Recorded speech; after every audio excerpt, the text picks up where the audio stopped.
In 2010, at a screening of that year's Sankyu's Giving Day concert, Krypton Future Media revealed that they intended on releasing new voice banks for Vocaloid banks Meiko and Kaito, as well as Hatsune Miku English, on Vocaloid 3. In 2011, Yamaha officially announced Vocaloid 3 being the successor to Vocaloid 2, and that it would be released in September of that year, although it was delayed to October. Vocaloid 3 went on to be Vocaloid's most successful iteration in terms of voice bank production and interest in the program itself. However, this era of Vocaloid had its fair share of mishaps, misinformation, and cancelled projects. One project in specific is one that haunts me and many other fans. This is the story of the cancelled and lost Vocaloid 3 voice bank Ring Suzune alongside her partner Hibiki Louie, whose status may or may not be lost depending on how far into production they got with him.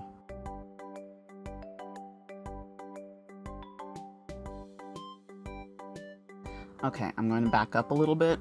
I can't assume that everyone watching this video is actually aware of what any of that meant.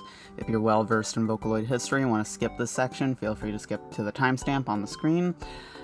I find that the history of Vocaloid up until our topic is incredibly important for our discussion, so I'm going to be a hot minute here. First off, what is Vocaloid? Vocaloid is a set of vocal synthesizing programs created by Yamaha, the instrument manufacturer. They also make motorcycles. Unimportant. Just so you know. The idea was to use an instrument to provide vocals for songs instead of using a real singer, which in some cases would be very helpful for artists who couldn't sing or could not afford to hire a singer for their works. While there's a lot of prior history to the program that I definitely recommend checking out if you're still interested, I'm not going to go over every single fact here. Originally released in 2004, Vocaloid consisted of 5 voice banks, 3 English and 2 Japanese, created by Zero G, Krypton Future Media, and Power FX. Leon and Lola were the first voice banks to be released in January 2004, created by Zero G. They were English banks said to be recorded by British black singers who were very popular at the time, though their actual voice providers have never been revealed. Zero G then released Miriam in July 2004, recorded by Miriam Stockley, who, I should note, loves her. Later that year, Krypton handled the release of Meiko and Kaito, where the story really begins for who we're talking about. Kaito was a commercial failure, no one liked him, he only sold 500 units in that first year, and he needed double that to be considered a success. It really wasn't until 4 years later that Kaito became more popular. Meiko, on the other hand, was immensely successful compared to him, selling 3,000 and more units in her first year and was Krypton's best-selling bank for a while. Meiko is the reason why there are so many more female voice banks than male, seeing as more people liked using her than using Kaito. Vocaloid 2 was officially announced on January 27, 2007, that's 3 days before my birthday in case you wanted to know, and demonstrated with 3 English banks, Sweet Anne, Big Al, and Prima. The program released in June 2007 with Sweet Anne from Power FX being the first Vocaloid 2, closely followed by Krypton releasing. Hatsune Miku was released August 31st, 2007, to immediate success. Anyone who knows anyone knows who Hatsune Miku is. My mom knows who Hatsune Miku is. When I say Hatsune Miku changed the game, I mean it. You really don't see the effects until the next generation of Vocaloids, but Hatsune Miku outdid their expectations entirely, selling 40,000 units in her first year. Again, a reminder, Kaito undersold by half the units needed, needing 1,000 to be considered successful. Miku got 3,000 pre-orders. The amount that Meiko got in her first year. No other Vocaloid 2 bank was able to compete with that. After Miku was released, she also quickly gained derivatives. These are characters that are made based on her and may have personality changes, or may just be a design change. Some popular ones are Akita Neru, created after a Japanese TV show stated that Miku fans were all anime freaks without stable work experience. And shortly after, Miku became unsearchable on search engines and her page on the Japanese Wikipedia was removed. 2chan users were very upset, even though it was revealed that the search engine problems were a technical error and the Wikipedia removal was a copyright violation. And they would complain about an advertising agency that was anti-Miku on the forums. People would make fun of these people with what would be considered today's go touch grass language, and Neru was created as a characterization of the people saying go touch grass. Yoane Haku, created after Miku came out, and some users weren't really good at tuning her and made her sound a bit whiny. When criticized, they'd lash out and act like they didn't do anything wrong. Though, to be fair, people on the internet in those communities at the time were extremely rude about that kind of stuff. But regardless, these bad users were then characterized into Haku. It's important to note that Haku is the producer that is tuning wrong, not necessarily the sound of Miku. Zatsune Miku. Miku, but she's goth. She's used for, like, risque art and songs. She's kind of fallen off in recent years, but you see her sometimes. Hagane Miku. Miku, but she's specifically for heavy metal songs, and a bunch of other Vocaloids have Hagane versions as well. Shite Yanyo. Miku, but only a head, and her pigtails are her legs. Kalme Sie. While not actually a Miku, she's a character created by artist Dano named Calcium, cosplaying as Miku. She's been in a few songs, but most popular is Bacterial Contamination. As a side note, I love her. Dano once, this was like 2013-ish, had a wallpaper out of her that was limited time, and she was wearing this white nurse outfit, and I lost it some time ago, and I miss it so much. Dano, if you are watching this, please, I want that wallpaper again. And there are a few other derivatives that are really popular. A big note about all of these is that Seifer Haku, and maybe Neru, but she kinda counts, have high pigtails and are mostly blue or green. It's also important to note that Miku designs that aren't whole characters but are new designs for specific songs are also sometimes deemed derivatives. Hatsune Miku also, while having teal hair to begin with, is commonly depicted with various shades of blues or greens. Why am I talking about this at all? Derivative culture with Miku in specific led to recognizing Miku in designs that were completely different from what Miku originally looked like. While this phenomenon has very much calmed down in recent years, back when Miku came out, up until almost the end of Vocaloid 3, we lived in an internet culture that saw any character with blue-green hair, regardless of if it had pigtails or not, and regardless of the positions of the pigtails, sometimes regardless of what the color of the pigtails were. We had what was deemed Miku formula, and this was not a positive thing. A quick explanation of this truly is that if you had pigtails, blue or green hair, and were a virtual singer of any type, that meant you were following the Miku formula and thus were clearly trying to cash in on Miku's success. But very specifically, it could be any of those elements. Did your character design have pigtails? You're copying Miku. Did your character design use blue, green, or teal? You are copying Miku. Did your character design have futuristic designs? You are copying Miku. Did you have any of these elements and you came out before Miku? You copied her. This was a controversy that followed quite a few Utao and Vocaloid banks for a long time. No one was safe, and this especially sprung up in Vocaloid 3, but I have not heard of this in a very long time, and it took a lot of digging for me to find Miku formula again, but this was something that I saw happening with Vocaloid 3 banks. After Miku came Rin and Len from the same company, Prima from Zero G, Gakpoid from Internet Co., Megurine Luca from Krypton, Megpoid from Internet Co., Sonica from Zero G, SFA2 Miki, Kayuki, and Hiyama Kyoteru from AHS, Big Al from Power Effects, and a penned voice bank for Miku, which on a tangent I'll mention offered different sounds for Miku, but it wasn't as well received as people didn't like Miku not sounding how they were used to her sounding.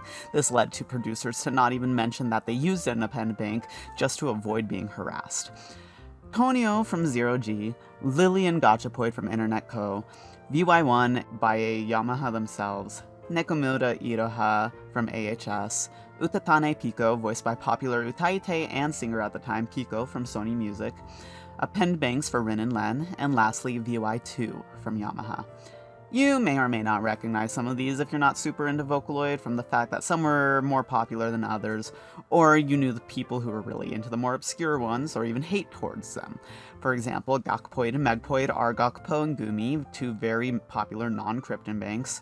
Sonica had Discourse because her 3D model that was her primary design was kinda ugly, and Gotchpoid is widely hated for having a very annoying voice. I'm really only bringing these up now to give an idea of what the rest of Vocaloid 2 looked like. A lot of them were in production at the same time as Miku, or like right after Miku, so they didn't quite have the time to react to how people reacted to Miku. And I also just didn't want to skip the other releases to get to the main story. That when we talk about Vocaloid 3, I gotta get to the rest of them, okay? VY2 was the last bank to be released for Vocaloid 2 in April 2011. When I was 11 years old, I got to witness in real time the announcement and hype leading up to Vocaloid 3. This generation of Vocaloid was heavily marketed now that there was a very large anime fan base, and they quickly promoted it with almost as many voice banks as there was in 2. One of which even offered a language that wasn't Japanese or English, marking our first Korean Vocaloid. We would even get Spanish and Chinese banks in the future of this generation. Vocaloid 3 was promoted with art and demos for Aoki Lapis, Kull, Iya, Lily V3, Gumi V3, Akiko-Lloyd-chan, Galico, Kone Rion, Mew, Yuzuki Yukari, Siyu, and finally, Ring Suzune. And also this Hibiki Louie in this promo art that doesn't have Aoki. No more preamble. We're finally at what the video is about. Sorry that took me 11 minutes. Ring Suzune was a voice bank in production for Vocaloid 3 by Vocaloid Next, a doujin group that aimed to make the next generation of Vocaloids and have fan input on the designs to bridge the gap between Vocaloid makers and fans. She was to be paired with Hibiki Louie, and their concepts were to be similar to that of Kagami and Adrian and Len, with Ring being right and Louie being left. Both of them had design contests that were open not just in Japan, but for overseas fans as well, to design the Vocaloids themselves, and the winners would have their designs drawn by an official artist. Ring hit it off very rocky to begin with after her official art came out, many misreading the art and seeing her white hair as blue due to the shading color used and immediately dubbing her a product of the Miku formula that I talked about before, and had many people fighting over whether or not she was a Miku ripoff. Alongside discussion of how, even though the idea was that she'd be fan-designed, her official design looked very different from the winning design, which when you compare the changes between Louie's winning design and official design, they're very jarring. Her voice provider was Mika of the J-pop group Daisy X Daisy, and we have demos of what she was going to sound like.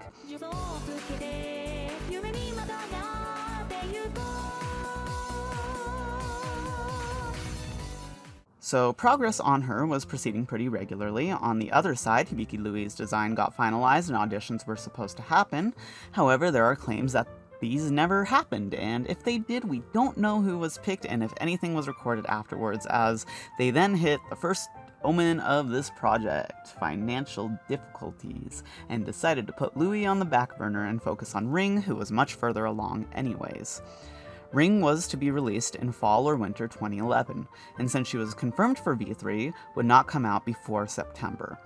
Eventually, they confirmed her release date to be December 12th of that year, but she did not get released on that date, and it was unknown when she would have been. In February 2012, participants of a small-scale fan event called Vocaloid Network were offered a beta version of her voice bank. There were only 19 fan groups in that event, however, and so only a small handful of people received this beta copy and actually used it. This beta bank was usable for a month, and we gained a small amount of songs from this period of people using her. Her new release date was changed to be during Golden Week of 2012, which, if you're unfamiliar with Japanese holidays, is around the first week of May, celebrating a few different Japanese holidays. It contains Showa Day, Constitution Memorial Day, Greenery Day, and Children's Day. Schools usually have Golden Week off, and some companies give time off for it as well. And when Golden Week came, she was not released. Obviously, people were quick to catch on that Ring didn't get released when she was supposed to, and Vocanex went silent around this time as well. And within the next year, the official site for Vocanex was gone, and the URL was sold off a year after that, and now it's not recommended to go to their site, because it got sold off, and you know what happens to sites that get sold off? Anything can be on there. You could also potentially get a virus like I almost did when I was like 15. In 2014, fellow Vocaloid distributor company PowerFX were asked by fans to resume the project, to which PowerFX replied that they actually did make an attempt, only to be shot down by Yamaha without a real reason given at the time. In 2015, Yamaha was asked again about Ring and answered that they wouldn't say whether or not Ring would be released at any point due to many obstacles. Aside from PowerFX, no other company seemed really interested in continuing her progress, and in 2018, PowerFX went under new management, which stated that they would not continue work on any of the company's previous projects, deeming Ring Suzune a dead end, at least on that possibility.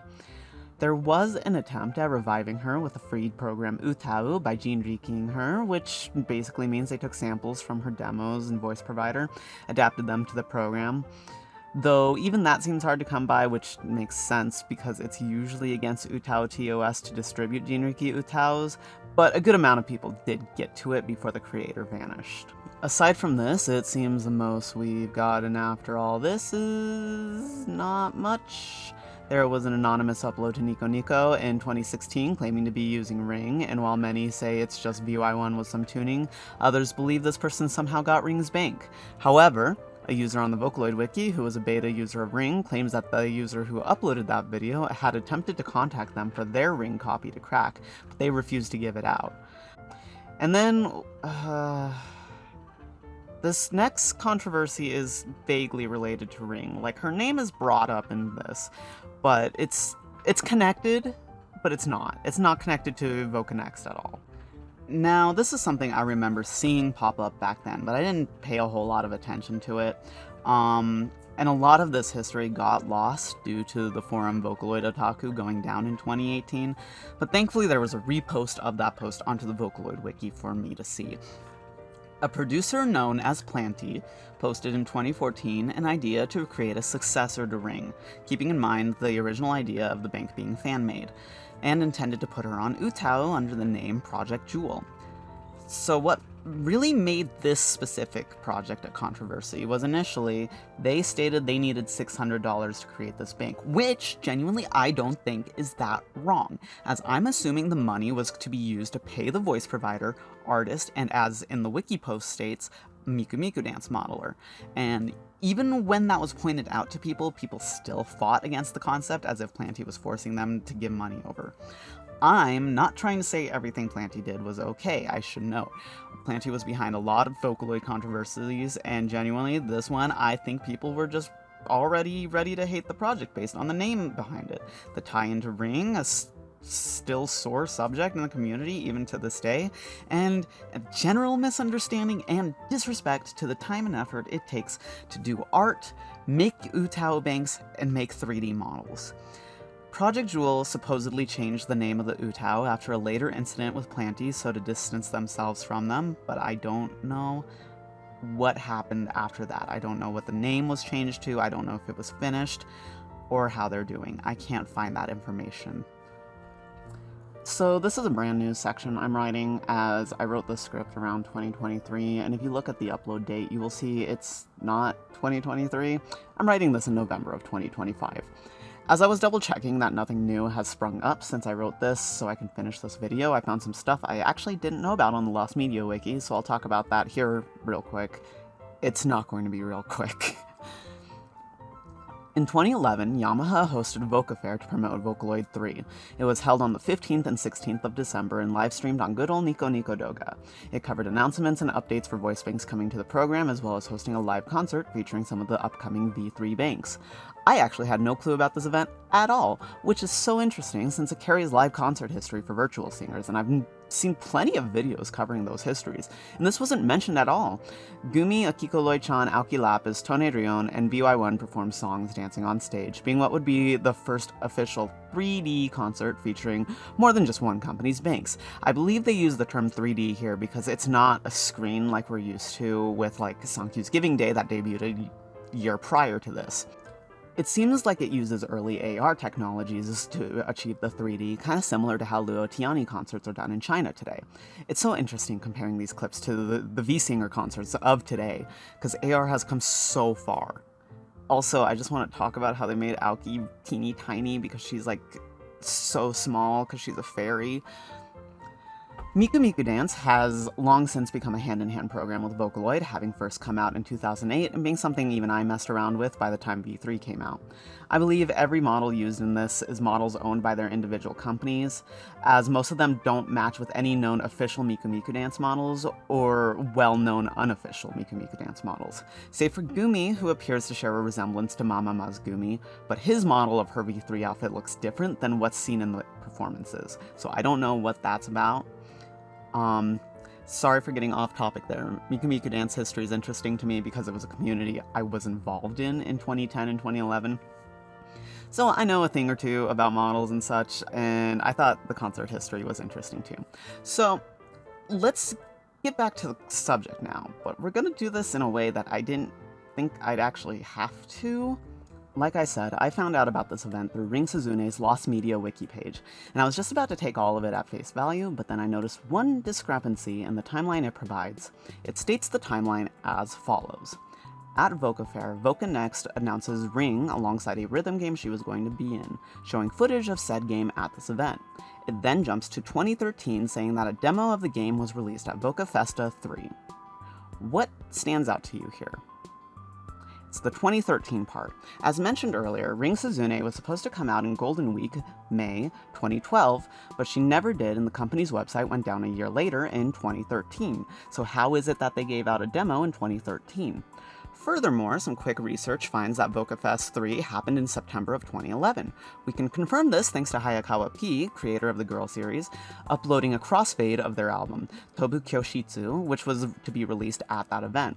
YouTuber Vocal Synth Archive has also reprinted a crossfade of the album Yakimochi Tokidoki Hare by Homaju, Starving Trancer, and Kirin, which was also released at that event in September.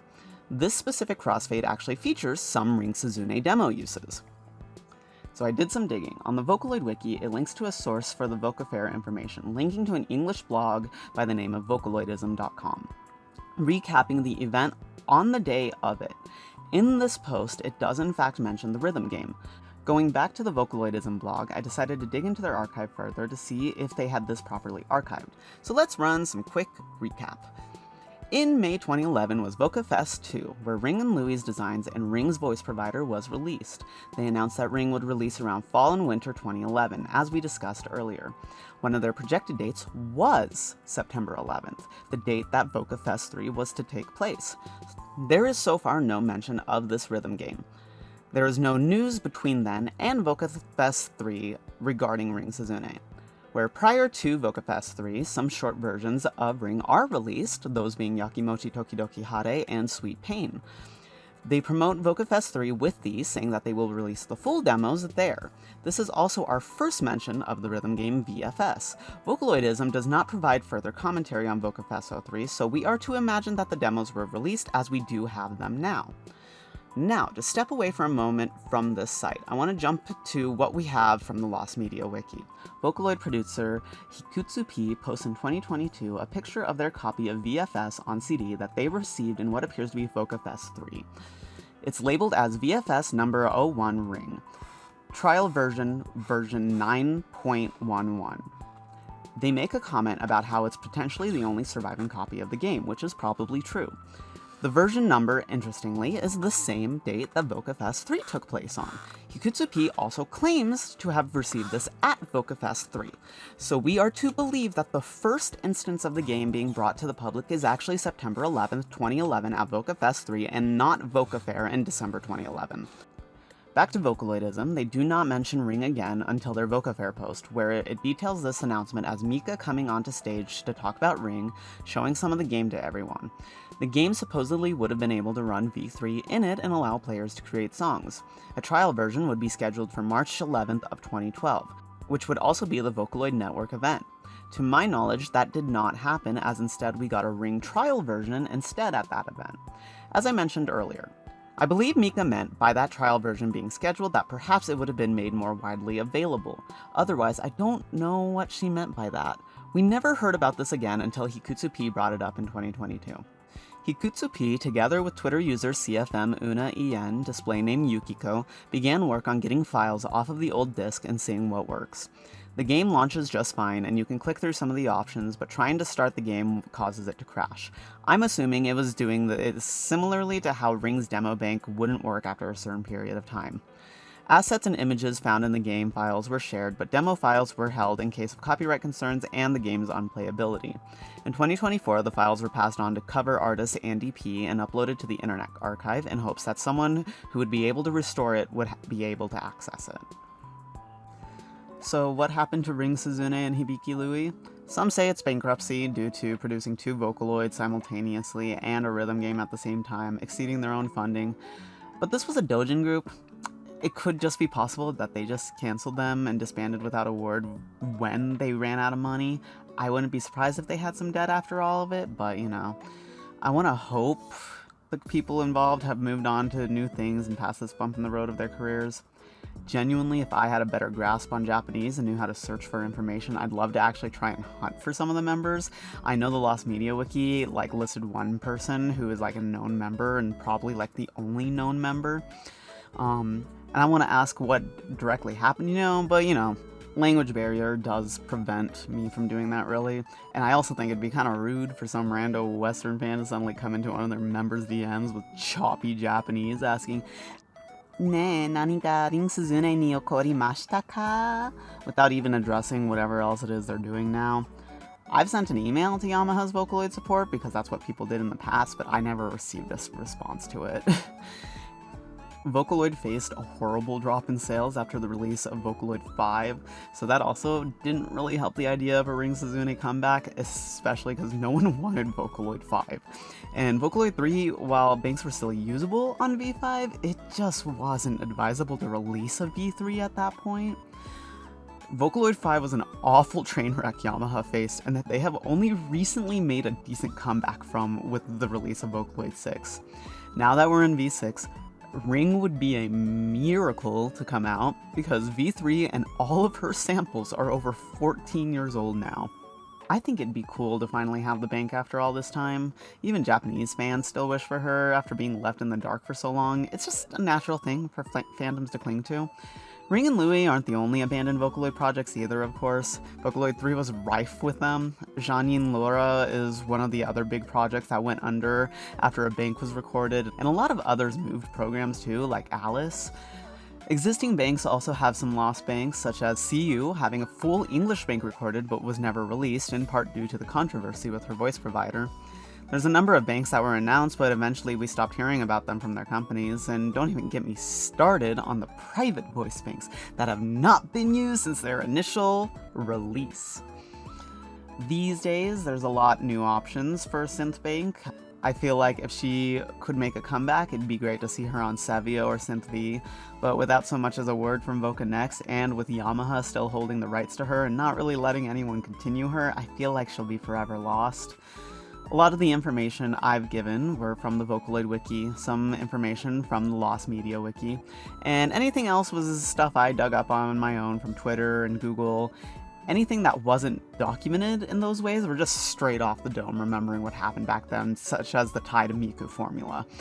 I really just wanted to make a video documenting specifically the tragedy that was Ring Suzune, as I realized no one's actually done so after all these years.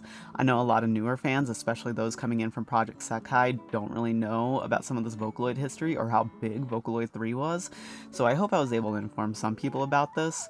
I'm not an expert or anything really, I just stalked the Vocaloid Wiki for a long time as a kid. It was a new sight for me that during, and especially during V3, I checked that at least once a week for several years. I think I only stopped doing that when Vocaloid 5 came out. We may never see Ring Suzune and most definitely Hibiki Louie again, but what really matters at the end of the day, for me at least, is that despite having never come out, they were and still are loved. If we do see them again, I'll happily support them for having been such a big topic for almost the entirety of my time in this fandom.